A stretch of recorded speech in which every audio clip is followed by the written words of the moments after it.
अस्सलामुअलैकुम dear students. Previous lecture में हमने जाना कि माइटोसिस और मियोसिस कैसे एक दूसरे से मुख्तलिफ हैं और उसके बाद हमने मियोसिस के स्टेजेस को इन डिटेल पढ़ा है। और आज का जो हमारा टॉपिक है वो है इम्पोर्टेंस ऑफ मियोसिस और नॉन डिसजंक्शन के का इम्पोर्टेंस ऑफ मियोसिस के बारे में जानने की कोशिश करेंगे। और नॉन डिसजंक्शन क्या है, non disjunction actually error in meiosis है, वो आगे जाकर हम इन डिटेल पढ़ेंगे। लेकिन पहले हम जानने की कोशिश करेंगे कि मियोसिस की इम्पोर्टेंस क्या है हमारी लाइफ में। मियोसिस इस टाइप ऑफ सेल डिवीजन की एक टाइप है जिसमें number of chromosome parent cell से डॉटर सेल में हाफ हो जाते हैं। देखें, ये एक होमोलोगस क्रोमोसोम है और ये एक होमोलोगस क्रोमोसोम है। ये होमोलोगस क्रोमोसोम ये इस होमोलोगस क्रोमोसोम के साथ मिल जाता है सिनेप्सिस के ज़रिए। सिनेप्सिस एक प्रोसेस है जिसमें जो है non sister chromatids of homologous chromosome आपस में मिल जाते हैं और एक टेट्राड बनाते हैं। ठीक है, ये एक टेट्राड स्ट्रक्चर है जिसमें 4 क्रोमेटिड्स हैं। ये काई लाइक स्ट्रक्चर है, इसको हम क्या कहते हैं, कियाजमेटा। और इस प्रोसेस को जिसमें नॉन सिस्टर क्रोमेटिड्स अपने सेगमेंट्स को एक्सचेंज करते हैं उसको क्या कहते हैं, क्रॉसिंग ओवर। देखें, यहाँ पर होमोलोगस क्रोमोसोम्स ने क्रॉसिंग ओवर की और ये जो होमोलोगस क्रोमोसोम है इसका जो ये पोर्शन है, ये वाला ये पोर्शन इसके पास चला गया। देखें, इसके पास चला गया। और ये होमोलोगस क्रोमोसोम है, इसका ये जो पोर्शन है क्रोमेटिड का, ये पोर्शन इसके साथ चला गया और यहाँ से जीन की शफलिंग हुई। एक जीन एक क्रोमोसोम से दूसरे क्रोमोसोम में चले गई। इस तरह हमारे जो वेरिएशन है हमारे एनिमल्स में और मॉडिफिकेशंस हैं वो इस प्रोसेस के ज़रिए या क्रॉसिंग ओवर की वजह से होती हैं। बिकॉज एक क्रोमोसोम अगर एक जनरेशन टू जनरेशन सेम रहे तब इंसान में ना एक वेरिएशन नहीं आती, किसी भी जानदार में वेरिएशन नहीं आती, जबकि क्रॉसिंग ओवर वेरिएशन काज करता है, नए नए डेवलप्ड ऑर्गेनिज्म सामने आते हैं। उसके बाद random assortment of chromosome during anaphase. देखिए, एनाफेज के बारे में हमने पढ़ा था कि होमोलोगस क्रोमोसोम एक दूसरे से सेपरेट हो जाते हैं। जो हमारे पास कैनेटोकोर माइक्रोट्यूब्यूल्स हैं वो कंट्रैक्ट हो जाते हैं और होमोलोगस क्रोमोसोम्स को एक दूसरे की साइड पर खींचते हैं। देखें, ये कैनेटोकोर वो हैं, कैनेटोकोर माइक्रोट्यूब्यूल्स हैं, ये कंट्रैक्ट हो रहे हैं और सिस्टर क्रोमेटिड्स क्या कर रहे हैं, यानी कि एक होमोलोगस क्रोमोसोम्स है वो सेल के पोल की जानिब जा रहे हैं। देखें, सेल की पोल की जानिब। अब यहाँ पर ये नहीं पता कि इस न्यूक्लियस के पास कौन से क्रोमोसोम आएंगे, इस न्यूक्लियस के पास कौन से क्रोमोसोम आएंगे। वैसे तो क्रोमोसोम सेल में बहुत हैं, यहाँ तो हमने जस्ट समझने के लिए 2-4 ड्रा किए हैं। तो हो सकता है इस क्रोमोसोम ने यहाँ आना हो सकता है इस क्रोमोसोम ने वहाँ जाना हो। इसको हम कहते हैं रैंडम असॉर्टमेंट ऑफ क्रोमोसोम, जो क्रोमोसोम जहाँ चला गया। देखिए, जितने भी क्रोमोसोम हैं वो सारे डिवाइड होंगे और 2 सेल में इक्वली डिस्ट्रीब्यूट हो जाएंगे। तो ना जाने वो कौन से क्रोमोसोम किस न्यूक्लियस में चले जाएं, कौन से सेल में चले जाएं। ये क्या है, रैंडम असॉर्टमेंट है कि ये हम ये इसका तय्युन नहीं कर सकते कि भाई इस क्रोमोसोम ने लाजमी इस न्यूक्लियर में जाना है। नहीं, ऐसा हम नहीं कह सकते। वो क्रोमोसोम रैंडमली एक इस सेल में चला गया, एक दूसरे सेल में चला गया, लिहाजा इससे भी क्या होता है, नए नए सेल वजूद में आते हैं। देखिए, पहले एक सेल है उसमें 2 क्रोमोसोम हैं एक किस्म के, लेकिन जब वो मियोसिस से गुजरते हैं तो उनमें क्रॉसिंग ओवर हो जाती है, उसमें थोड़ी सी चेंजिंग हो जाती है। फिर जब उनकी डिवीजन हो जाती है तो लाजमी नहीं है कि वही 2 क्रोमोसोम एक सेल के अंदर चले जाएं। हो सकता है एक क्रोमोसोम वही वाला हो और एक क्रोमोसोम कहीं दूसरे सेल से आ जाए।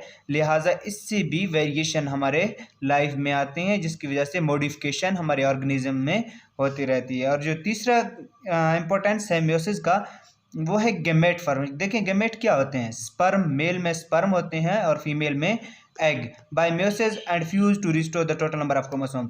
देखें, जब भी एग और स्पर्म मेल और फीमेल में बनते हैं तो एग फीमेल में बनता है और स्पर्म मेल में, वो मियोसिस के ज़रिए बनते हैं और में नंबर ऑफ क्रोमोसोम हाफ हो जाते हैं। देखें, टोटल नंबर ऑफ क्रोमोसोम इंसान में कितने हैं, 46, स्पर्म में कितने हैं, 23, एग में कितने हैं, 23, और ये मिलकर कितना बनाते हैं, 46। देखें, अगर मियोसिस ना होता तो एक स्पर्म में 46 क्रोमोसोम होते, क्योंकि हाफ नंबर ऑफ माइटोसिस के ज़रिए तो ऐसे होता है ना कि जितने number of chromosome parent cell में है उतनी डॉटर सेल में आएंगे, लेकिन मियोसिस क्या करता है, उनको हाफ करता है डॉटर सेल में। अगर लेट सपोज ये हाफ ना हो जाते, 46 + 46 कितने हो जाते, देखें 92 हो जाते तो 92 में वो इंसान नहीं होता बल्कि कोई और जानदार पैदा होता। 92 क्रोमोसोम इंसान में नहीं होते। नॉर्मली 46 क्रोमोसोम होते हैं। 47 भी अब नॉर्मलिटी है, 45 भी अब नॉर्मलिटी है, 48 भी अब नॉर्मलिटी है। 46 ओनली 46 क्रोमोसोम जो हैं वो फिर एक नॉर्मल इंसान है। अच्छा, ये जो कहता है कि 23 जो पेरेंट्स जो हैप्लॉइड सेल हैं वो मिलके एक नया जो जाइगोट बनाते हैं, उसमें कितने क्रोमोसोम होंगे? 46 क्रोमोसोम। और इस तरह जनरेशन टू जनरेशन एक इंसान में नंबर ऑफ क्रोमोसोम की तादाद सेम रहती है। उसके बाद एरर इन मियोसिस का सबसे बड़ा जो एरर है वो है नॉन डिसजंक्शन। नॉन डिस्टिंक्शन क्या है? अब डेफिनेशन से हमें मालूम होगा, the condition in which the chromosome fail to segregate from each other during anaphase and result in unequal distribution of chromosome among the daughter cell. देखिए, ऐसी कंडीशन जिसमें एनाफेज में जो दो डॉटर सेल हैं उनमें number of chromosome equally segregate ना हो, यानी एक डॉटर सेल के साथ ज़्यादा क्रोमोसोम हो और दूसरे के साथ कम, तो या एक में हो ही ना, सारे दूसरे में चले जाएं, तो इस प्रोसेस को हम क्या कहते हैं? Non disjunction. और नॉन डिसजंक्शन के बहुत सारे मसाइल होते हैं। ये आज के लेक्चर में आगे इन डिटेल हम बात करेंगे कि नॉन डिसजंक्शन के कौन कौन से जो है हमारे पास इफ़ेक्ट पड़ते हैं हमारी लाइफ में। जैसे डाउन सिंड्रोम है, लाइनफेल्टर सिंड्रोम है, आगे एक और भी है हम पढ़ेंगे, टर्नर सिंड्रोम। तो वो सारे नॉन डिसजंक्शन के नतीजे में बनते हैं। अब आगे बढ़ने से पहले, नॉन डिसजंक्शन को मज़ीद इन डिटेल पढ़ने से पहले हम दो टर्म जानेंगे, एक ऑटोसोम और एक सेक्स क्रोमोसोम। देखिए, एक इंसान में 46 क्रोमोसोम और 23 पेयर ऑफ क्रोमोसोम, 23 पेयर और 46 क्रोमोसोम है। अच्छा, 23 पेयर में से 22 क्रोमोसोम ऑटोसोम है और एक पेयर ऑफ क्रोमोसोम वो है सेक्स क्रोमोसोम। सेक्स क्रोमोसोम कौन से होते हैं? वो क्रोमोसोम जो मेल और फीमेल वो डिटरमाइन करते हैं कि ये जो इंसान या ये जो जानदार पैदा हो रहा है ये एक मेल है या फीमेल है। इंसान में सेक्स क्रोमोसोम कौन सा है? 23rd pair. 23rd पेयर जो है वो सेक्स क्रोमोसोम है। उसमें XX होगा तो वो फिर क्या होगा? फीमेल होगा। अगर XY होगा वो फिर क्या होगा? मेल होगा। एक पेयर सेक्स क्रोमोसोम है, बाकी 22 पेयर ऑफ क्रोमोसोम वो ऑटोसोम है। वो तयन नहीं करते कि ये मेल है या फीमेल है। वो 22 पेयर ऑफ क्रोमोसोम जो हैं मेल और फीमेल में सेम होते हैं, उनको ऑटोसोम कहते हैं। जबकि सेक्स क्रोमोसोम मेल में अलग होते हैं और फीमेल में अलग, यानी मेल में XY होते हैं जबकि फीमेल में XX क्रोमोसोम हो जाते हैं। उसके बाद सबसे पहले जो नॉन डिसजंक्शन है उसमें हम डाउन सिंड्रोम के बारे में पढ़ेंगे। देखिए, डाउन सिंड्रोम को हम मंगोलिज्म भी कहते हैं। मंगोलिज्म लफ्ज़ मंगोल से निकला है। मंगोल तुर्की का एक कौम है। मंगोल क्यों कहते हैं? मंगोल से क्यों निकला? बिकॉज जो डाउन सिंड्रोम्स जिनको है उनकी आंखें बड़ी बड़ी होती हैं, उनका फेस एक ब्रॉड फ्लैट होता है, बहुत बड़ा फेस होता है उनका, और चेहरा जो है थोड़ा सा डरावना होता है, जिसकी वजह से हम क्या उसको डाउन सिंड्रोम को मंगोलिज्म भी कहते हैं। बिकॉज मंगोल जो लोग हैं उनकी आंखें बड़ी, हाथ बड़े, चेहरा बड़ा, इसलिए हम इसको मंगोलिज्म भी कहते हैं। Autosomal non disjunction in first pair of chromosome, ये तो अब आपको समझ आया होगा कि ऑटोसोमल नॉन डिसजंक्शन क्या है। मतलब ऐसे क्रोमोसोम में नॉन डिसजंक्शन हो रही है जो सेक्स क्रोमोसोम नहीं है बल्कि ऑटोसोम है, मेल और फीमेल में सेम है। 21st पेयर ऑफ क्रोमोसोम जो है, 21st तो ऑटोसोम है, 22 भी ऑटोसोम है, आगे जाकर 23rd जो है वो सेक्स क्रोमोसोम हो जाता है। कहता है उसमें सेग्रीगेट, उसमें नॉन डिसजंक्शन होती है। और 21st पेयर ऑफ क्रोमोसोम में जो क्रोमोसोम्स हैं वो क्रोमेटिड्स वो एक दूसरे से सेपरेट नहीं होते। जब सेपरेट नहीं होते तो क्या होता है? देखें तो उसके गेमेट जो बनेंगे 24 क्रोमोसोम के बनेंगे। वैसे तो नॉर्मली 23 होते हैं, लेकिन 21st का जो पेयर है वो रिमेन ऐसे अटैच हो जाता है, वो एक दूसरे से अलहदा नहीं होता। यहाँ पर देखें ये ऐसे अटैच हो जाता है एक दूसरे से, यहाँ पर अलहदा होना था एनाफेज के ड्यूरेशन में, लेकिन यहाँ पर ये अलहदा नहीं होता और ये ऐसे ही रहता है अटैच। लिहाजा गैमेट 24 क्रोमोसोम का बनेंगे। और दूसरा जो फीमेल से एक एग आएगा उसमें नॉर्मली 23 होते हैं, 23 और 24 मिलकर कितना 47 क्रोमोसोम वाला जाइगोट बनाते हैं। इसको हम क्या कहते हैं? Down syndrome. ये असल में ख़वातीन में होता है, ये मेल में नहीं होता। ये ख़वातीन की वजह से ये बीमारी होती है लोगों में, बच्चों में। देखें, जो ख़वातीन टीनेज यानी कि 18-16 से जो 20-21 साल की उम्र में अगर शादी कर लें, इस ड्यूरेशन में अगर बच्चे पैदा होंगे तो 1000 में से ओनली 1 बच्चा ऐसा होगा जिसको ये डाउन सिंड्रोम होगा। विद रिस्पेक्ट टू एज, जैसे जैसे एज बढ़ता रहेगा तो वो ख़वातीन को ज़्यादा चांसेस हैं कि वो ज़्यादा डाउन सिंड्रोम पैदा करे। देखें, अगर उसकी एज 40 ईयर्स हो तो वो उसमें 100 में से एक बच्चा डाउन सिंड्रोम का शिकार हो सकता है। और ये प्रोबेबिलिटी है, ये जस्ट प्रोबेबिलिटी मैं बता रहा हूँ, लाजमी नहीं है कि ऐसे हो, ये प्रोबेबिलिटी है इसमें। और 45 ईयर्स की जो एज है उसमें रिस्क 3 टाइम इंक्रीज़ हो जाता है, यानी हर 33 में से एक बच्चा डाउन सिंड्रोम का शिकार हो जाता है। कहते हैं अदर ऑटोसोमल नॉन डिस्टिंक्शन काज अबॉर्शन। अब यहाँ पर 21st पेयर ऑफ क्रोमोसोम्स के बारे में हमने पढ़ा, किसमें नॉन डिस्टिंक्शन होती है, वो उसमें क्रोमोसोम्स अलग अलग नहीं होते। दूसरे जो क्रोमोसोम है उसमें, ऑटोसोम है उसमें भी हो सकता है, लेकिन कहता है वो उसमें नॉर्मली क्या होता है, अबॉर्शन काज करता है। लेट सपोज हम कहते हैं 17 जो क्रोमोसोम है, पेयर ऑफ क्रोमोसोम, उसमें भी तो नॉन डिस्टिंक्शन हो सकती है, लेकिन अगर उसमें होगी तो वो फ़ौरन अबॉर्शन हो जाएगी, बच्चा ज़ाया हो जाएगा। अब इसके जो सिम्टम्स हैं वो यहाँ पर मैं भूल गया हूँ, मैंने इधर लिखी हैं थोड़ा सा सिम्टम। इनका फ्लैट ब्रॉड फेस होता है, बड़ा सा चेहरा उनका होता है, स्किन्ड आइज़, उनकी आंखें बड़ी और खौफनाक होती हैं, और प्रोट्रूडिंग टंग। अब इनमें क्या होता है, इनकी जो ज़ुबान है वो बाहर निकली हुई होती है हमेशा।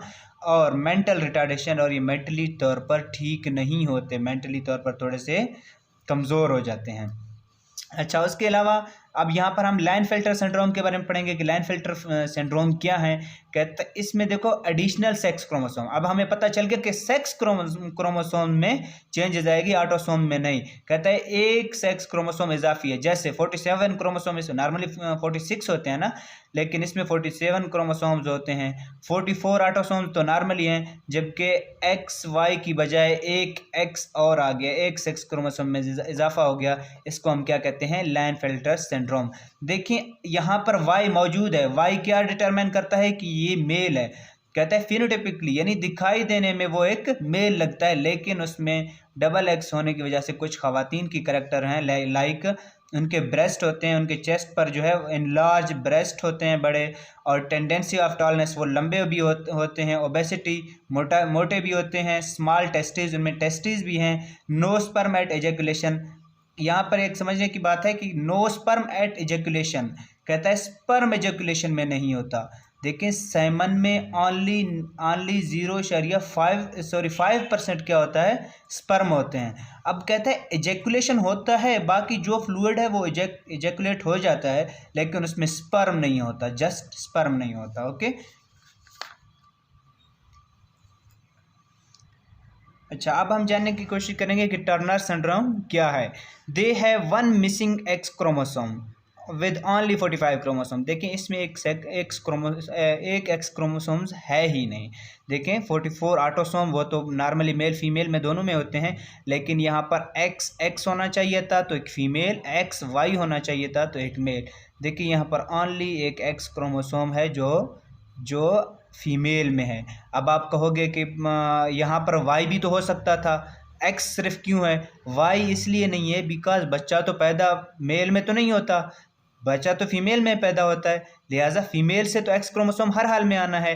लेकिन जो दूसरा क्रोमोसोम एक्स है वो एक्स या वाई वो मेल से आता है, उसमें से या एक्स आएगा या वाई आएगा। अब मेल से ये नहीं आए तो कभी कभी फर्टिलाइजेशन ओनली एक एक्स क्रोमोसोम से हो जाता है, जिसमें 45 क्रोमोसोम है जो कि एक अब नॉर्मल है। उसमें क्या होता है, they do not often survive pregnancy and aborted. कहते हैं आमतौर पर इस तरह के बच्चे हैं वो सर्वाइव नहीं करते प्रेगनेंसी को, वो अबॉर्टेड हो जाते हैं, यानी वो क्या होते हैं, उनकी अबॉर्शन हो जाती है। लेकिन अगर कुछ बच जाएँ तो उनके सिम्पटम क्या हैं, शॉर्ट स्टेचर, वो कद में छोटे होते हैं। वेब्ड नेक, उनकी नेक ऐसे जो है ना चेस्ट से मिली हुई होती है, छोटा सा नेक होता है उनका, उनके अंदर ओवरीज नहीं होते। अब आप कहोगे कि यहाँ पर आपने ओवरीज लिखा है, टेस्टिस क्यों नहीं लिखा, बिकॉज यहाँ पर एक्स क्रोमोसोम है, ये फीमेल है, उसका जो स्ट्रक्चर है वो फीमेल लाइक है, लेकिन ओवरीज उसमें नहीं है। एब्सेंस ऑफ जर्म सेल, उनमें जर्म सेल भी नहीं होते। अब नॉन डिसजंक्शन को डायग्रामेटिकली समझने की कोशिश करेंगे। आप देखें ये नॉन डिसजंक्शन है, तो सबसे पहले हम थोड़ा सा एक्सपोज करते हैं कि 1n, वैसे तो क्रोमोसोम बहुत ज़्यादा हैं, 1n यानी कि हैप्लॉइड सेल के लिए 3 क्रोमोसोम हमने ऐसे बनाए, ये 3 क्रोमोसोम, और ये एक सेट है 1n के लिए, हैप्लॉइड सेल के लिए। जबकि यहाँ पर 1 2 3 4 5 6 दो सेट बन रहे हैं, यहाँ पर 2 सेट 2n और ये डिप्लॉयड हैं। ये हम लेट सपोज करते हैं, वैसे तो क्रोमोसोम सेल में ज़्यादा हैं, लेकिन अब हम खुद को समझाने के लिए सिंपल करते हैं थोड़ा सा। देखें, अब यहाँ से लेकर यहाँ तक हम जितना जाएंगे ये नॉर्मल ट्रेंड होगा, और यहाँ से यहाँ अगर हम जाएंगे नॉन डिसजंक्शन इन मियोसिस, देखें नॉन डिसजंक्शन मियोसिस 1 में भी हो सकता है, यानी क्रोमोसोम की सेपरेशन जो है एनाफेज के टाइम वो एनाफेज 1 में भी हो सकता है, एनाफेज 2 में भी हो सकता है। लिहाजा हम कह रहे हैं ये नॉन डिसजंक्शन जो है मियोसिस 1 का है, इसमें मियोसिस 2 का है, और ये नॉन डिसजंक्शन मियोसिस 1 का है। पहले हम नॉर्मल ट्रेंड देखते हैं कि नॉर्मली कैसे बच्चा पैदा, वो हैप्लॉइड सेल कैसे बनते हैं। देखिए, ये एक सेल है डिप्लॉयड, ये cell duplication of chromosome interphase से गुजरता है, एस फेज में उसके नंबर ऑफ क्रोमोसोम डबल हो जाते हैं, हर जो क्रोमेटिड है वो अपनी कॉपी बना लेता है, और इस तरह ये 3 होमोलोगस क्रोमोसोम बन गए, ये 3 होमोलोगस क्रोमोसोम बन गए, हर एक ने अपनी अपनी कॉपी बनाई, यानी सिस्टर क्रोमेटिड हर एक सी ने अपना बना लिया। अब नॉर्मली क्या होता है, इनमें से अब रैंडम असॉर्टमेंट होगी, उनमें से 3 एक सेल में जाएंगे, 3 दूसरे सेल में, रैंडम है ना, रैंडम असॉर्टमेंट है। अब यहाँ से देखें, ये ब्लू 3 यहाँ आ गए और एक यहाँ चला गया, 2 ग्रीन, एक ग्रीन यहाँ आ गए और 2 ग्रीन इधर आ गए। अब ये नॉर्मली होता है, ये इसमें कोई, देखें नंबर ऑफ क्रोमोसोम की तादाद तो सेम है, ये नहीं है कि कौन सा क्रोमोसोम कहाँ गया, ये तो रैंडम है, लेकिन नंबर सेम है, जितने इधर आए उतने इधर आए। अब यहाँ पर देखें, ये फिर मज़ीद मियोसिस 2 में, अब यहाँ पर ये अलहदा हो गए सारे एनाफेज के ड्यूरेशन में, हर किसी के पास 3 क्रोमेटिड हैं, जो कि हमने कहा था 3 नॉर्मली हैप्लॉइड के होते हैं। लिहाजा ये 1n है, ये भी 1n है, ये एक हैप्लॉइड सेल है। और सिमिलरली ये जब सेपरेट हो गए तो एक क्रोमेटिड, ये 3 क्रोमेटिड इसके पास आ गए, 3 क्रोमेटिड इसके पास आए, यहाँ से लेकर यहाँ तक अगर आप कहें तो ये इक्वल डिस्ट्रीब्यूशन है और ये नॉर्मल है। ठीक है, ये सारे नॉर्मल हैप्लॉइड सेल हैं। अब हम देखते हैं नॉन डिसजंक्शन इन मियोसिस 1 में कैसे होता है। मियोसिस 1 में देखिए, यहाँ पर तो यहाँ से शुरू करते हैं, फिर यहाँ पर तो सारा प्रोसेस सेम है, अब आगे से मियोसिस 1 शुरू होना है। ये डुप्लीकेशन हो गई, यहाँ पर क्रोमोसोम की तादाद डबल हो गई। अब जब नॉन डिसजंक्शन मियोसिस 1 में होगी, यहाँ पर 3 मिलने थे एक हर सेल को, 3 होमोलोगस क्रोमोसोम मिलने थे, लेकिन यहाँ पर क्या हुआ, एक के पास 4 होमोलोगस क्रोमोसोम चले गए, एक के पास कितने, 2 होमोलोगस क्रोमोसोम चले गए। लिहाजा यहाँ पर मियोसिस 1 में डिफेक्ट है। अब आगे से देखें, अगर मियोसिस 1 में डिफेक्ट होगा फिर आगे से हैप्लॉइड सेल बन ही नहीं सकते। अब यहाँ पर देखें, इसके पास 4 आ गए क्रोमेटिड, इसके पास 2 क्रोमेटिड आ गए, ये 1n+1 है, यानी 1n कितना है, 3, ये 3, ये 1n हैप्लॉइड है और ये 1 इजाफी है, 1n+1, और यहाँ पर 1n-1, इसमें एक की कमी है। सॉरी, यहाँ पर मैं, यहाँ पर देखिए ये भी तो सेपरेट होगा ना, ये भी 1n+1 है। 3 क्या होंगे मियोसिस के, वो 3 क्या होंगे इसके हैप्लॉइड सेल के होंगे, और एक जो है इजाफी है 1n+1 बन गया। अब यहाँ पर देखें, यहाँ पर 2 क्रोमेटिड इधर, 2 क्रोमेटिड इधर, यहाँ पर 1n, यानी ये हैप्लॉइड में से एक निकाल दो तो 2 बन जाते हैं, हैप्लॉइड में 3 है, और यहाँ से हैप्लॉइड में से एक निकाल दो तो 2 हो जाते हैं, 1n-1 1n-1। यहाँ पर हमने पढ़ा कि जो नॉन डिसजंक्शन है मियोसिस 1 में हो रहा है। अब देखते हैं कि नॉन डिसजंक्शन मियोसिस 2 में कैसे होता है। देखिए, यहाँ पर 3 हर किसी सेल को मिलने थे, इक्वल डिस्ट्रीब्यूशन हो गई, इक्वल डिस्ट्रीब्यूशन हो गई, इसका मतलब है कि मियोसिस 1 तक नॉन डिसजंक्शन नहीं है। नॉन डिसजंक्शन हम कहते हैं किसको, कि unequal distribution of chromosome among all the daughter cell. यहाँ पर तो डॉटर सेल के जो है इक्वल डिस्ट्रीब्यूशन है, यहाँ तक क्या है, नॉन डिसजंक्शन नहीं है। लेकिन मियोसिस 2 में यहाँ पर नॉन डिसजंक्शन है। ये तो नॉर्मली मैंने ड्रा किया है, यहाँ पर 1n ये नॉर्मल है, लेकिन यहाँ पर जो M2 है, इस सेल में M2 कैसे हो गया, यहाँ पर देखें, ये जो क्रोमोसोम है होमोलोगस क्रोमोसोम, इसमें सेपरेशन नहीं हुई, ये पूरा का पूरा इधर चला गया, पूरा सेट इधर आ गया, और उसके बाद इसका एक क्रोमेटिड, इसका एक क्रोमेटिड आ गया, तो टोटल कितने 4 क्रोमेटिड बन गए, 1n+1 बन गया, जबकि यहाँ पर 1n-1 बन गया। और ये था हमारा आज का टॉपिक। इंशाल्लाह अगले लेक्चर के साथ हाज़िर होंगे। खुदा हाफिज़।